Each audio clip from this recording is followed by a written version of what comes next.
From zero friends to influencer in 2 years, my glow up journey. I went to my first college party and somehow managed to not exist for 3 hours straight. Seriously, 3 hours. I'm still not entirely sure if anyone noticed I was there. Maybe they did, maybe they didn't. Either way, I left with the distinct feeling that my presence, or more accurately, my lack of presence, was perfectly adequate, invisible. That's been my default setting for as long as I can remember. Hi, I'm Emily Harper. I'm 19, a freshman at one of those prestigious state colleges in Chicago. Prestigious in the sense that my mom brags about it like it's Harvard, but with more parking tickets and a slightly aggressive squirrel population. I'm majoring in communications, mostly because I thought it sounded interesting and wouldn't require any advanced math. Spoiler, I was right. But honestly, I chose it because it gave me a chance to disappear into the background and hope no one noticed me failing spectacularly. Let me paint a picture of my daily life.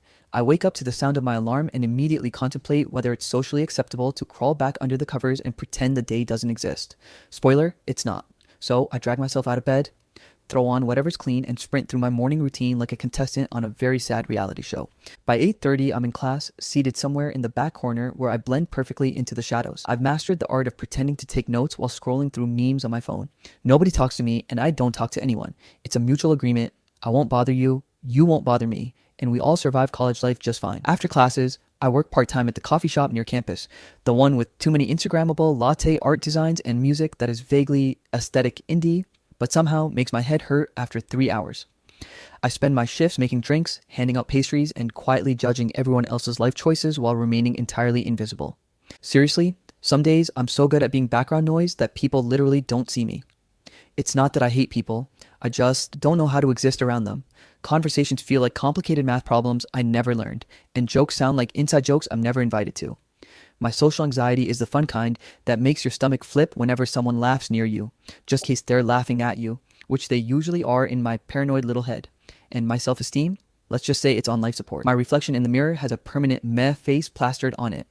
I see my frizzy hair, my pale skin that refuses to tan, my clothes that are either too baggy or too tight.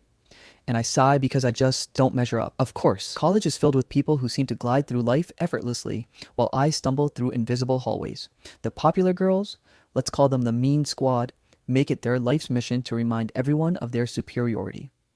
I've already had multiple awkward encounters with them. For example, last week, I tried to ask a question in class, a simple, innocent question about the syllabus, and one of them, Jessica, with her perfectly highlighted hair and smug grin, turned and said, "Wow, you actually exist?" Loud enough for everyone in the front row to hear. That's a burn you don't forget, by the way. Then there's the jealousy factor. I guess a few people noticed I was smart, just smart enough to accidentally get A's without trying, and that apparently made them suspicious. Rumor has it, someone started whispering that I thought I was better than everyone else just because I didn't trip over my own shoelaces in the hallway.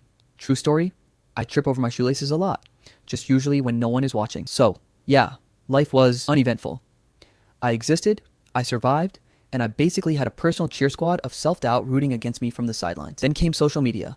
Oh, sweet, terrifying, addictive social media. It started harmlessly enough. I was bored, scrolling through TikTok between classes, and I stumbled upon a video of some girl making a glittery hot chocolate in a way that looked like magic. She had perfect hair, flawless skin, and that kind of confidence that made you simultaneously envy and admire her. I watched video after video, then Instagram, then YouTube, influencers who could turn everything, literally everything, into an art form. Their clothes were immaculate, their makeup perfect, their lives full of friends, parties, and adventures that I only saw in the rare glimpses of Instagram stories. And I thought, why not me? It wasn't a moment of pure epiphany. It was more like a creeping, nagging realization that I could be more than invisible. I could, maybe, be seen. Maybe I could be the girl who people notice, who people envy, who people actually remember. That thought alone was terrifying and exhilarating. I began small. A few selfies, bad lighting, awkward smiles, terrible filters. I posted them anyway. I watched as they got nothing. 0 likes, 0 comments. Perfect. Absolutely perfect for my skill level. I felt embarrassed for a split second and then determined. Determination, as it turns out, is something that thrives in desperation. I started observing how they posed, how they smiled, how they made everything look effortless when I knew it was anything but. I made lists, took notes, and even bought my first influencer-style outfit from a thrift shop. It was a start. Small, embarrassing, awkward, but a start nonetheless. Meanwhile, life continued its usual rhythm. Classes, coffee shop shifts, the occasional awkward encounter with Mean Squad, and a lot of scrolling. But somewhere in the middle of it all, I began to picture the future version of myself. The one who wasn't invisible. The one who walked into a room and didn't instantly shrink back. The one whose phone actually buzzed because people wanted to hear from her. And that was when I made a decision. Not the dramatic, cinematic kind with fireworks and music swelling in the background. No, it was quiet, simple, and terrifying. Maybe it's time to stop being invisible. I whispered to myself in the bathroom mirror one night, my hair in a messy bun, eyeliner smudged from a late night TikTok scroll. I didn't know how to do it. I didn't know if I could, but for the first time in forever, I wanted to try. So that's where I started. Emily Harper, shy, awkward, invisible freshman, armed with nothing but a phone, a thrifted outfit, and a ridiculous amount of hope. If someone had told me then that in 2 years, people would actually know my name, I probably would have laughed. But here's the thing about hope. It's weirdly powerful. It whispers, even when the world screams at you that you don't exist. And for the first time, I listened. I had 0 followers, 0 confidence, and 0 clue what I was doing. But I posted my first video anyway. And by video, I mean a shaky, poorly lit, 15-second TikTok of me trying to demonstrate a simple makeup hack that I absolutely failed at. My eyebrows looked like angry caterpillars. My eyeliner was asymmetrical in a way that could have inspired horror movies. And my hair, well, let's just say it had a mind of its own. I hit post with the kind of anxious optimism usually reserved for jumping out of a plane without a parachute. And then I waited, and waited, and waited. Nothing happened. Absolutely nothing. 0 likes, 0 comments. I stared at the screen like it was going to explode into popularity any second, but nope, just me, still invisible. I should have felt defeated, but instead I laughed. Nervously, awkwardly, but still laughed. And then I decided, okay, maybe I need a plan. Or, a lot of trial and error, probably mostly error. That's how it started. My ridiculous, awkward, borderline embarrassing journey into social media. I started small, posting makeup fails, thrift shop hauls that looked like a tornado hit them, and short comedic videos about my daily awkward encounters in college. I wasn't funny at first. In fact, most people probably wanted to mute my videos out of pure pity. But I kept going and I learned. Slowly. There were trolls. Oh, there were trolls. People with way too much time on their hands who made it their mission to point out that my eyeliner looked like a raccoon attack or that my outfit belonged in a dumpster fire. At first I cried, and then I cried again, and then I got angry. Not the dramatic, I'm going to confront them kind of anger, but the I'm going to try harder than ever because I refuse to let you win kind. That kind sticks with you. Amidst all this chaos, I met my first real ally. Her name was Mia. We were paired for a group project in my introduction to media class, and honestly, I thought she was just another person I'd nod politely to and never see again. But Mia was different. She laughed at my jokes, even the bad ones, offered to help me with editing videos, and even showed me a few Instagram tricks I didn't know existed. Mia became my cheerleader, my tutor, my sanity check when I posted something and immediately wanted to delete it out of sheer embarrassment. Emily, she said one day while we were sitting in the library editing a particularly bad lip sync video, "You're doing way better than you think. Stop doubting yourself every 5 seconds." She was right, of course, but that didn't stop me from doubting myself every 6 seconds. I also began working on my physical transformation. Not some insane Hollywood level change, but small practical stuff I could actually keep up with. I started exercising, mainly because I was tired of being out of breath after walking up a single flight of stairs. My mornings included stretches, short workouts in my tiny dorm room, and a lot of self-talk that sounded suspiciously like motivational YouTube videos. My diet became slightly less pizza-centric, although let's be real, I still ate my emotional weight in cheesy breadsticks. Then there was style. I went through the terrifying but strangely empowering process of figuring out what actually looked good on me. It turns out, baggy hoodies are not universally flattering. Who knew? I experimented with thrifted pieces, colors I'd never worn, and hairstyles that required more than a 5-second ponytail. Some days were successes, some days were disasters. But every day I learned something new. My hair went through more moods than a teenage diary. Straight, curly, messy buns, braids, and, yes, a regrettable neon streak experiment. And then came makeup. Oh, makeup. I'm convinced it's a form of dark magic designed to confuse people while also making them look like they belong on a magazine cover. I spent hours watching tutorials, trying new looks, wiping everything off in frustration, and starting over. I learned to blend, contour, and highlight without looking like a disco ball. Not perfectly, mind you, but enough that I could post videos without wanting to crawl into a hole. But let's be real, it wasn't all glamorous. For every small victory, there was a moment of crushing self-doubt. I'd scroll through TikTok and Instagram, seeing girls my age with perfect outfits, perfect skin, and perfect lives, and think, what am I even doing? I'll never look like that. Cyberbullying didn't help either. I got comments that made me question if posting videos was a mistake. But Mia kept me grounded, reminding me that everyone's online life is a highlight reel, and comparing myself was pointless. Slowly, things started to change. My content improved. I learned when to post, how to use captions that didn't scream awkward freshman, and how to create videos that people actually watched instead of scrolling past. I began experimenting with comedic skits that exaggerated my awkwardness in relatable ways. And surprisingly, people responded. Not in huge numbers at first, just a few likes, a few positive comments, but enough to make me feel like maybe I belong somewhere. And then it happened. The breakthrough. My first video to actually go viral. I still remember it clearly. A 30-second skit about accidentally waving at someone I thought I knew on campus, only to realize they were a complete stranger. I exaggerated my panic, made ridiculous faces, and added captions that were equal parts self-deprecating and sarcastic. I posted it late one night, thinking it would get maybe 5 views. I went to bed, scrolling through memes to distract myself, and woke up to hundreds of notifications. Hundreds. My phone was buzzing so much I thought it had become sentient. Likes, comments, shares. People actually saw me. Strangers from across the country were commenting things like, "OMG, this is literally me." And I can't stop laughing. I even got a few messages from people saying they'd never posted videos before, but watching mine gave them the courage to start. I sat on my dorm bed, staring at my phone, blinking so hard I thought my eyelashes might fall off. For the first time, I felt visible, real. Like maybe, just maybe, I wasn't destined to be the girl nobody noticed. And that's when it clicked. All the awkwardness, the failures, the crying over eyeliner disasters. It was all part of the process. The first step had been taken, clumsily and awkwardly, but taken nonetheless. I leaned back, exhausted, but exhilarated, and whispered to myself, "Okay, Emily, this is it. This is just the beginning." That night, I went to sleep dreaming of outfits, captions, and video ideas, fully aware that I still had miles to go. I had no idea what the future held, how many trolls I'd encounter, or how exhausting it would be to constantly put myself out there. But for the first time, I wasn't paralyzed by fear. I was fueled by possibility. Because if a girl with 0 followers, 0 confidence, and 0 clue could post a video that went viral, then maybe, just maybe, she could go even further. And I was ready to try. Suddenly, I wasn't the girl who nobody noticed. I was the girl everyone couldn't stop watching. And let me tell you, that is a very weird feeling. Like, I'd gone from blending into the background to being the main character in my own low-budget teen drama, complete with awkward plot twists, dramatic inner monologues, and occasional existential dread. It all happened so fast. One viral video turned into 2, then 3, and before I knew it, my follower count had gone from my mom and maybe Mia to thousands of people. Strangers were tagging me, sending messages, and commenting things I wasn't sure I was ready to read out loud. People I'd never met in real life were laughing at my jokes, relating to my awkward moments, and, most terrifying of all, watching my every move. College life suddenly became a balancing act.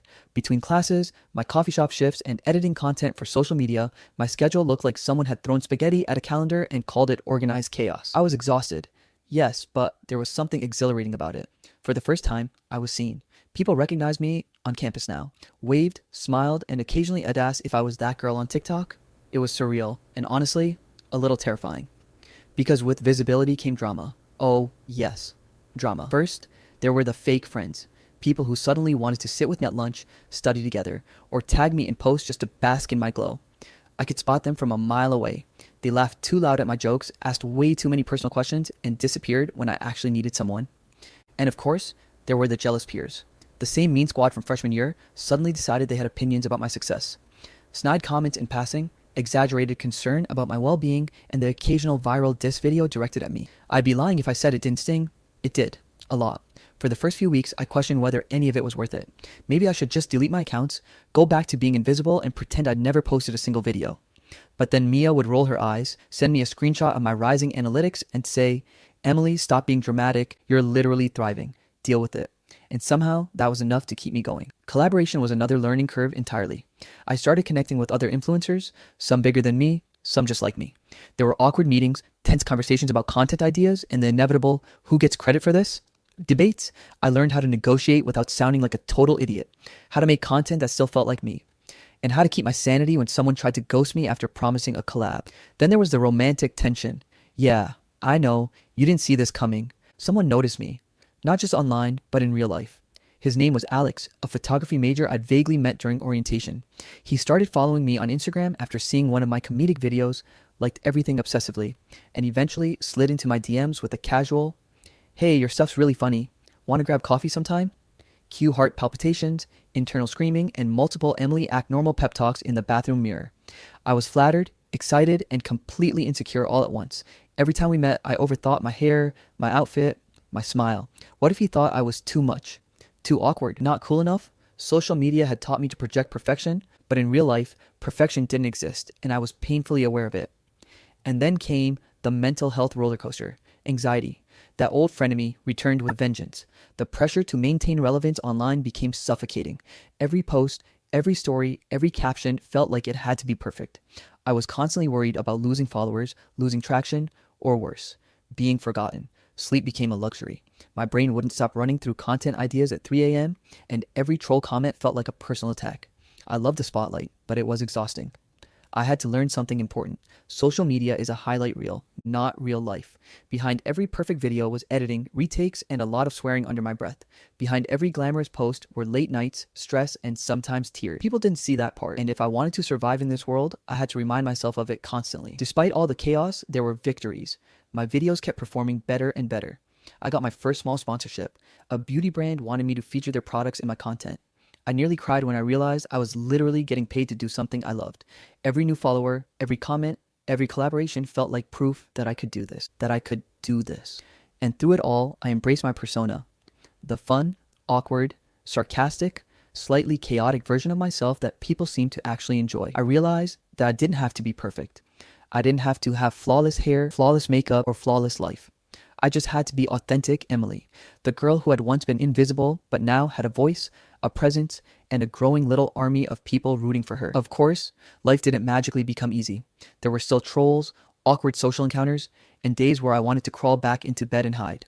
But I was learning to navigate the chaos, to balance school, work, and online fame, and to recognize that online validation was nice. But real life, real connections mattered more. By the end of my sophomore year, I was a full-fledged influencer by college standards. People recognized me on campus, my videos were reaching thousands of people, and I had collaborations under my belt. I had followers, friends, a potential crush, and a growing sense of confidence I'd never experienced before. I had risen from 0 followers and 0 confidence to being seen, noticed, and occasionally admired. And while the journey was far from over and the pressure to stay relevant was very real, I had finally embraced the idea that being visible was not just possible, but worth it. Because for the first time in my life, I wasn't just existing, I was living, and I had no intention of going back to invisible. I had thousands of followers, a closet full of gifts, and a life that looked perfect online. But behind the screen, I was still me. That's the thing about being visible. People see the highlights, the glamour, the success. They don't see the messy moments, the panic attacks at 3 a.m., or the times you cry over a troll's comment because it somehow cuts deeper than it should. It all came to a head one Friday afternoon.